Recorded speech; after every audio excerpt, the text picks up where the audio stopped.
6 years. From November 2014 to December 2020, one of the largest cryptocurrency derivatives exchanges in the world operated without ever establishing a written program to identify its own customers. Not a weak program, not an outdated one. By the exchange's own admission, no written customer identification program existed at all for 6 years, and the majority of its customers were never identity verified during that entire period. This is BitMEX, and unlike every other case in this series, this one didn't end with just a corporate fine. 3 individual founders were criminally charged, and all 3 personally pled guilty. I'm a CAM-certified financial crime investigator with over a decade in this field. This is the channel's 3rd and final crypto exchange case in this run, and it closes out the arc with the clearest example yet of what happens when regulators decide a compliance failure is personal, not just institutional.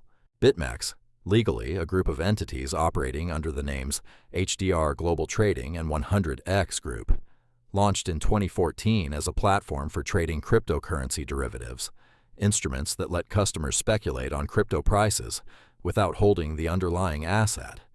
It grew into one of the most heavily used platforms of its kind anywhere in the world. According to FinCEN, BitMEX operated as an unregistered futures commission merchant while also providing money transmission services, meaning it was doing 2 different kinds of regulated financial business without being registered for either. And by BitMEX's own admission in the settlement, the company never established or implemented a written customer identification program as required under the Bank Secrecy Act, and did not collect or verify identifying information for the majority of its customers between November 2014 and December 2020. That's not a gap in an otherwise functioning compliance program. That's the entire foundational layer of anti-money laundering compliance, knowing who your customer is, simply never having been built for the better part of a decade at one of the industry's largest platforms. Every other case in this series involves a program that existed and then broke down somewhere, monitoring that missed volume, an employee who was compromised, a customer base that was deliberately hidden after being identified. BitMEX never got to the point of having something to break down. The starting document, the written policy describing how the exchange would identify who it was dealing with, didn't exist. In August 2021, FinCEN and the Commodity Futures Trading Commission jointly announced settlements against 5 entities responsible for BitMEX's operations. FinCEN assessed a $100 million civil money penalty, structured so that a substantial portion would be satisfied by BitMEX's separate $50 million settlement with the CFTC, rather than the 2 agencies collecting $150 million independently of each other. It's a coordination detail that shows up more than once in this channel's enforcement series, multiple regulators reaching parallel settlements over the same underlying conduct, with the total penalty structured so the company isn't effectively paying twice for one failure. FinCEN's press release described the violations as willful, not negligent, not merely inadequate, but a knowing failure to comply with obligations the exchange understood applied to it. That word, willful, is doing real legal work here, and it's the same word that would later matter for the founders individually. In civil enforcement, willful typically means the violator knew of its BSA obligations and knew or was in reckless disregard of the fact that its conduct violated them, a materially higher bar than a plain negligence finding, and one that raises both the size of the eventual penalty and the odds a case gets referred for criminal review in the first place.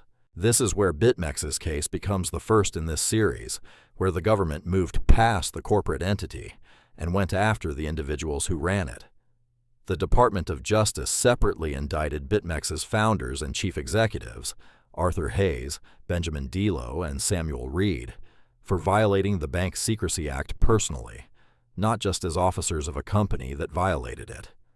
In February 2022, Hayes and Delo each pled guilty to 1 count of willfully failing to establish, implement, and maintain an anti-money laundering program at BitMEX.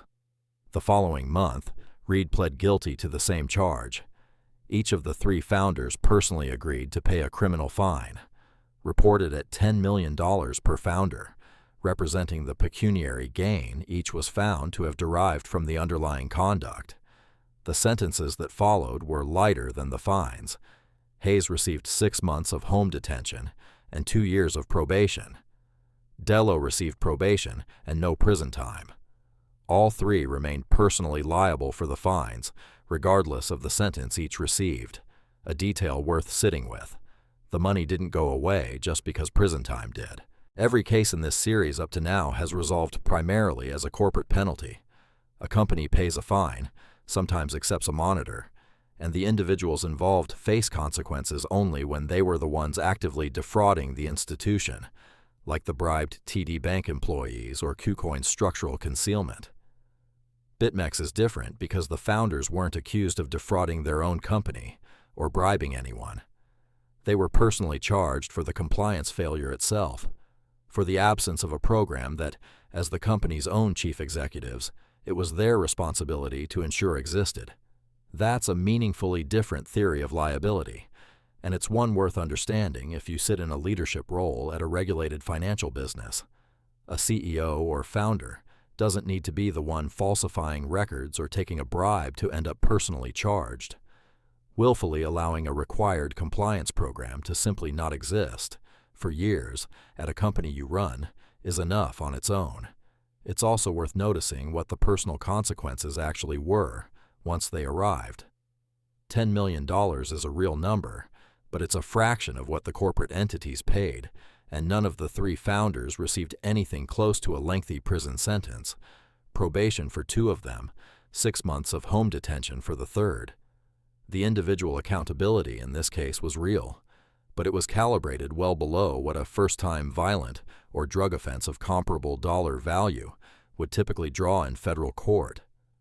That gap between corporate and individual consequences, and between financial crime and other categories of federal offense, is itself worth sitting with as you think about how enforcement risk is actually distributed in this industry.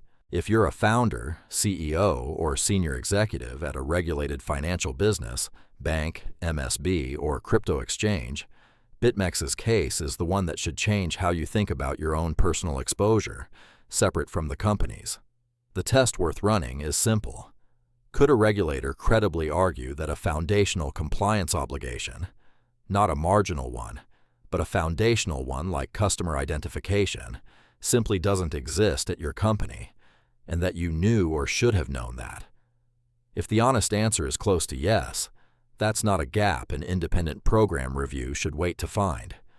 It's the kind of finding that, in BitMEX's case, turned into personal criminal liability for 3 individuals, on top of a $100 million corporate settlement, 6 years with no customer identification program, $100 million in corporate penalties, and 3 founders who personally pled guilty and paid $10 million each out of pocket.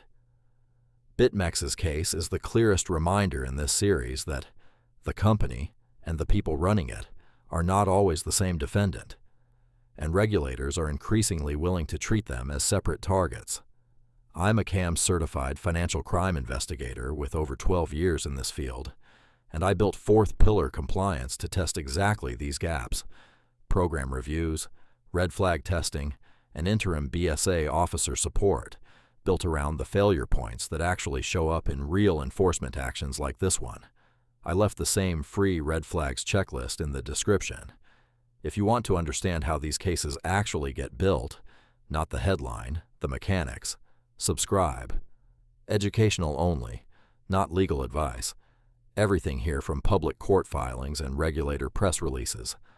I'll see you in the next one.